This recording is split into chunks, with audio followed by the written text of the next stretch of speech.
This clip is brought to you by the legendary Tasty Pastry. 20 grams of protein, 5 grams of net carbs, and 0 sugar. Better than any protein bar out there. Tastes amazing. Enjoy this clip. You just tell the story. Yeah, absolutely. How have you started? Yeah, I know. I've said it on the podcast before, but like it's been a while. But basically, so I was just like a freelance photographer. So I had a 8 to 5 job that I didn't love. I call it the medical outfield because it was just medical records. So it's like, oh, I'm in the medical field. Oh, what part? Like, oh, the part that doesn't deal with anybody, just the fucking clerical side of it. So I hated it. I noticed one day that like if I disappeared, nobody would have noticed. Like the job just would get done by somebody else, and it's currently still getting done by somebody else still, you know? Yeah. But I was listening to Joe Rogan, and he was like, there's somebody in the cubicle right now that fucking hates their job, and like they're not even supposed to be listening to this podcast, but they're hiding around doing it. And I was like, holy shit, that's me. Like that person feels stuck or whatever. You know, he kept going on, and I'm like, that's it. I'm going to fucking take this shit serious. So again, started freelancing, doing every single gig I could get, from shitty, you know, house parties to, you know, kids' birthday parties, weddings, portraits, etc. Yeah. But I was always into fitness. So my wife actually was like, holy shit, Ashley Horner's going to be at a gym in West Sacramento. When she said West Sacramento, because I watched Bigger, Stronger, Faster, but Chris Bell was on Rogan not too long before that. And he mentioned West Sac super training. I was like, oh shit, like that's that super training. So I knew right away. And so I'm like, we got to go. And I had just said, like, if I catch a moment where Mark's by himself, I'm just going to ask him, like, hey, do powerlifters need photos taken? In my head, I was like, oh, he's going to be bombarded with fans, and, like, I'm never going to have this opportunity. But there was, like, a lull in, like, the events and shit going on, and Mark was just kind of hanging out, and I was like, oh, shit, here we go. And so, like, I walked up to him. I was super nervous, like holy fuck. I was just like, hey, man, like, I'm a photographer, and like I don't know if powerlifters ever need pictures taken, but you know, I would love to be that photographer. Yeah. And he was like, powerlifters don't need photos taken. I was like, oh fuck, okay, well at least I tried. He's like, but I need a photographer. I don't have an in-house photographer. And I was like, oh shit. And I was like, well, here's my card, you know, like please hit me up and let me know what I can do for you. And I think the number I put on there was like a Google Voice number, because I was trying to pass that card out to as many people as possible, but I didn't want them to have my number. Yeah. And so Mark's trying to text it, and it's going to someone else and shit. And so he ended up having to email me.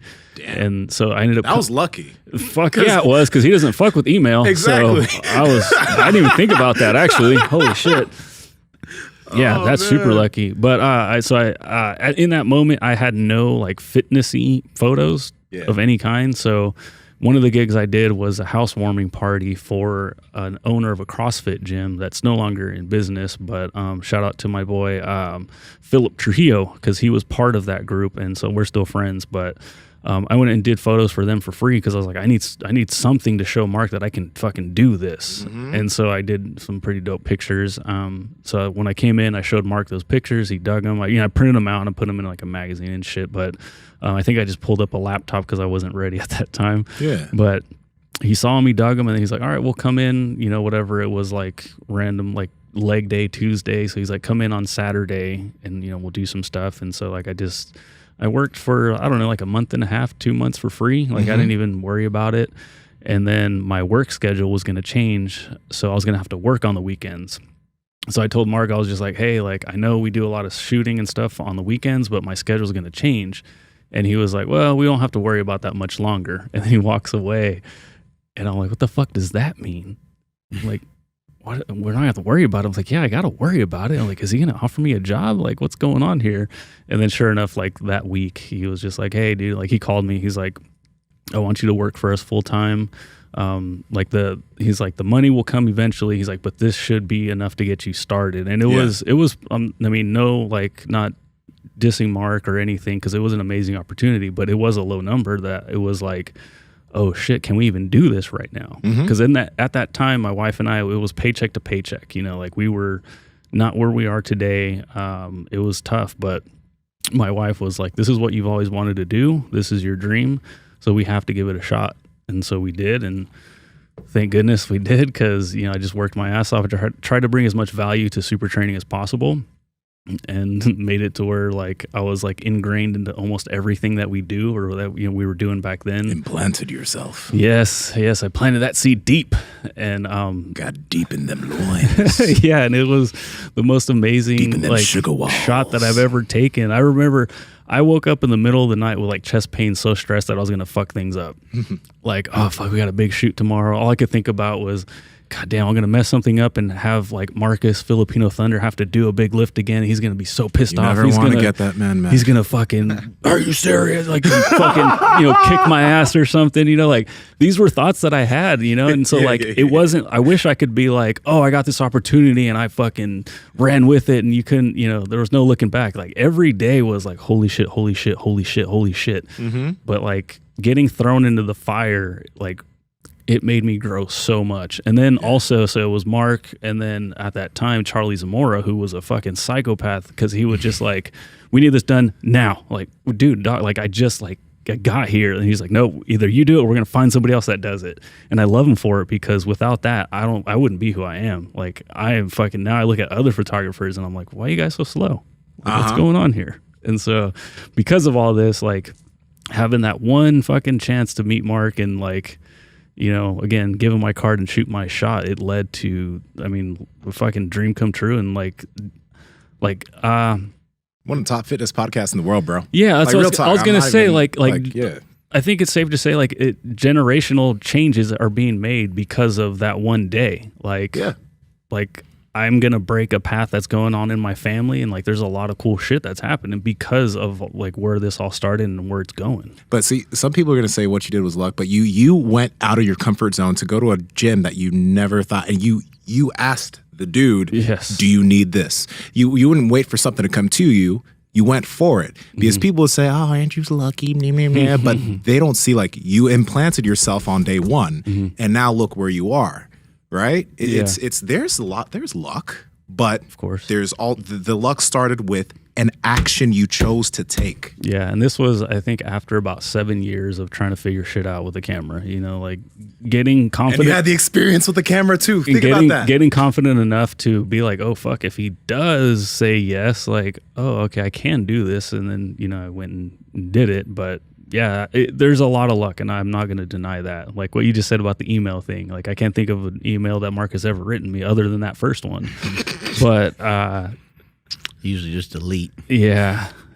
So other than that, there's a lot of just hard work and just fuck comfort zone, dude. My comfort zone was like the size of a dime. How about the podcast though? Because no, seriously, I think you should mention that too, because that's a big deal. Well, okay, so I'll try to be as brief with that one as possible, but. I could just see that changes were being made with the previous like setup of the podcast, and I don't mean personnel. I mean literally like equipment wise setup.